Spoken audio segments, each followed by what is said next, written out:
What even in the hell? Welcome back, guys, to Just Nuts. Today we've got a ton of news that just dropped. We have part 1 right here, part 2 of Dark Neostorm news, part 3, part 4, part 5, and part 6 so far. That's not even guaranteed to be the last one. So let's go ahead and just start with number 1. And I think I'm just gonna break these up into different videos.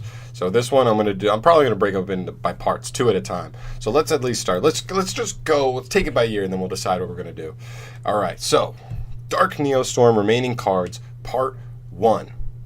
We'll post more articles as they come. So we have Null, None, and Blooming Dogwood, a water zombie. Water or tuner effect monster, level 3, 0 attack, 1800 defense. This is a new Ghost Girl hand trap. Let's go ahead and read it. You can only use its effects once per turn.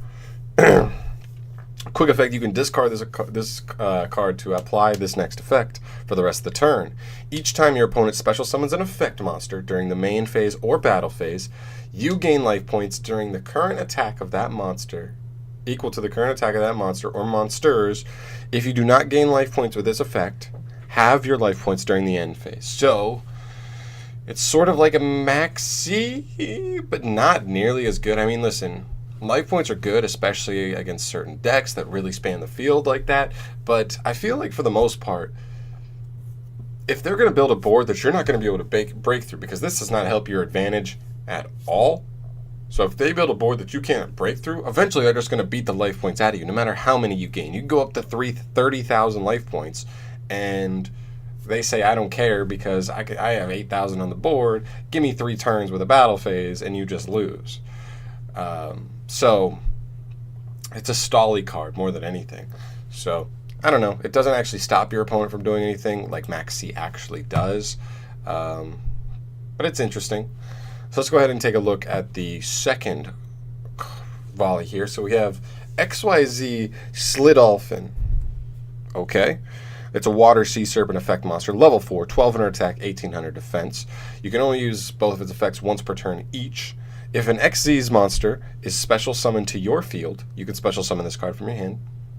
Okay, I mean, I never really like cards like these where you need to see like 2 card combos in your hand outside of that card for it to even work as an extender. Because for that to work, like, you need to see other cards to make an XZ's before he even becomes alive and he's just special summons himself. Second effect says if an XZ's monster is special summoned to your field and this card is in the graveyard, except during the turn it was sent there, you can target one of those monsters and attach this card to it as material. Okay. This is actually a little interesting. We have seen like Rongo decks go around, and one thing we know is that the difference between a 3 material Rongo and a 4 material Rongo is pretty huge. So maybe if you just make a 2 material or like a 3 material Rongo and just throw this on it from the graveyard, that could make the difference in a duel. So interesting, cheeky, not amazing obviously, but interesting. Then we have Guard Dragon's Reincarnation, which is a quick play spell card. You can only activate 1 per turn. Fusion summon 1 fusion monster from your extra deck, but by banishing its materials from your field or graveyard.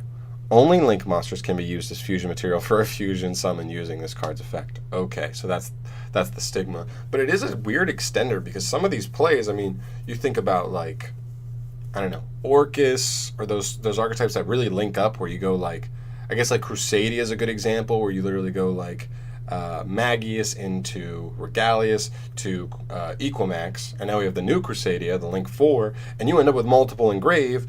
You're not using those anymore, and this card just gets you another free monster on board. This is almost like how polymerization works in like hero decks. It's searchable, and it like just gets you a free monster based on the stuff you had in your graveyard. Oh, I'm sorry, not polymerization. I meant Miracle Fusion, the one that fuses with heroes from your graveyard. So this is pretty cool, and it's a quick play. So if they had protection effects, whatever your summoning has protection effects, you could just pull it out of nowhere, stopping a disruption or something. Who knows? Pretty cool card though. I think it's interesting in Crusadia, a deck like that. And then we have a Link 2 called Orokeshi no Puzomino. All right, interesting design, very cute design here.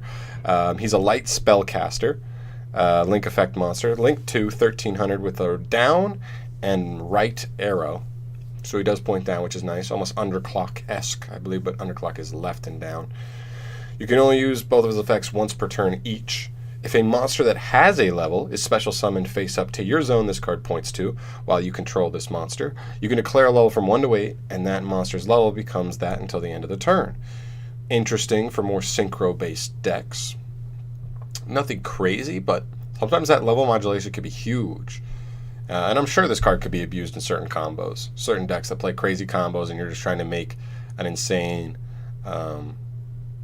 like one of the crazier like synchro monsters that's kind of generic. So that's definitely interesting for sure. 2, you can target 2 monsters with the same level on each field.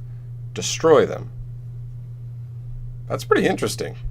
It's targeting destruction, but let's say you're just playing an opponent that plays monsters with the same level, and they have 2 of each. This doesn't specify who, like not one you control, one your opponent controls.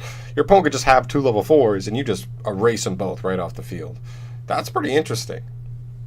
It's not a quick effect. I think a quick effect would be too broken for a kind of really generic Link 2 like this, but interesting effect. Very interesting effect for sure. I think I'm going to leave this video off here, guys. I'm going to do 2 parts at a time. But yeah, there's the first 4 cards. Some pretty interesting stuff here so far. Let me know what you think. If you play anything that you think this stuff would be specifically good in. But yeah, let me know. Thanks for watching. Peace out.